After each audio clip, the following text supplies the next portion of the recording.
Things That Go Whoop in the Night. Written by The Jolly Mariner. Read and adapted for audio by TARDIS9. Henry's forest was being cleared of felled trees. To prevent holding up mainline traffic, the trees were taken to a nearby halt to be loaded onto flatbeds for James to take to the timber mill.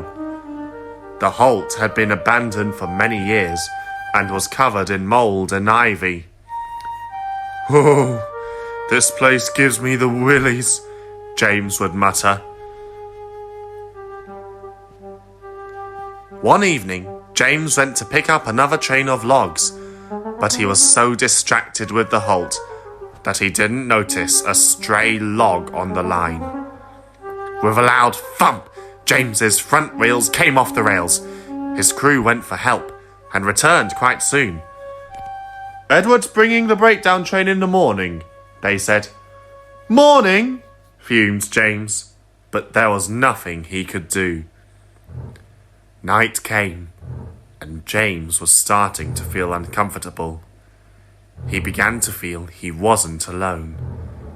His thoughts were broken off by a strange whooping noise in the distance. "Who's there?" he demanded. No one replied. The noise grew louder, and the halt seemed to loom menacingly over him.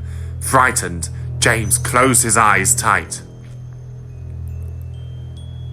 Next morning, Edward arrived to help re-rail James. The red engine was telling him about what he had heard. "I don't know what I heard, but I'm not coming back here again," he exclaimed. "Well, James," began Edward, "the truth is what you heard was actually—" "Nothing more than nonsense," interrupted Henry. "You probably just heard an animal of some sort.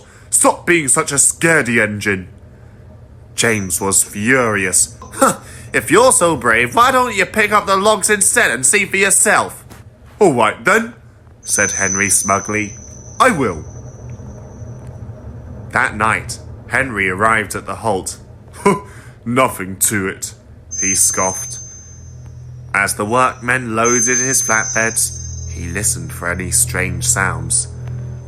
But the only thing Henry could hear was the halt creaking in the wind. All of a sudden, Henry didn't feel so brave anymore. Somehow he felt as though the old building was cross, its boarded-up windows staring into his smokebox. "There's no such things as ghosts," he muttered. You're just imagining things." Then Henry heard a loud whooping sound in the distance. "That's not my imagination!" he cried. Then Henry saw a man run out onto the line, stopping to catch his breath. He was dressed in flannel and looked rather young. The workmen held their breath. "Hello," stammered Henry. "Who are you? What are you running away from?"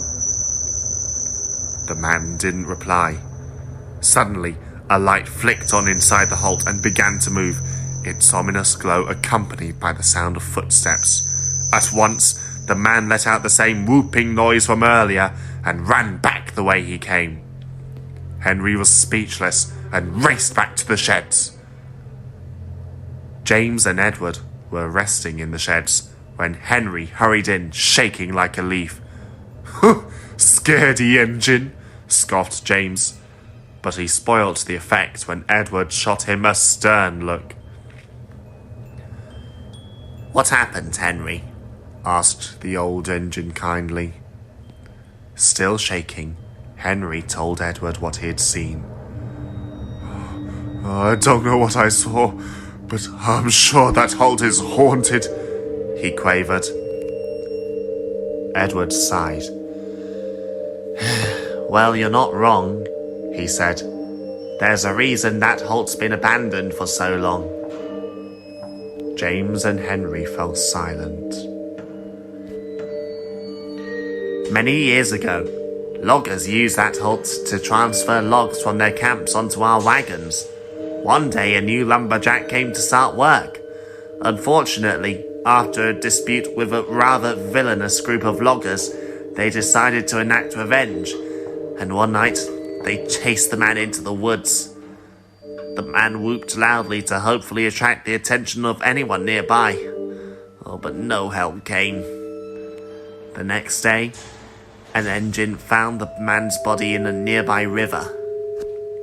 Henry and James gasped in horror. The loggers were never brought to justice, continued Edward. And after a few years, the logging camp and the halt closed down. But ever since that dark night, many have said they have seen the logger's lantern shining from inside the halt, the man running into the woods, and his loud whooping sounds, desperate for help.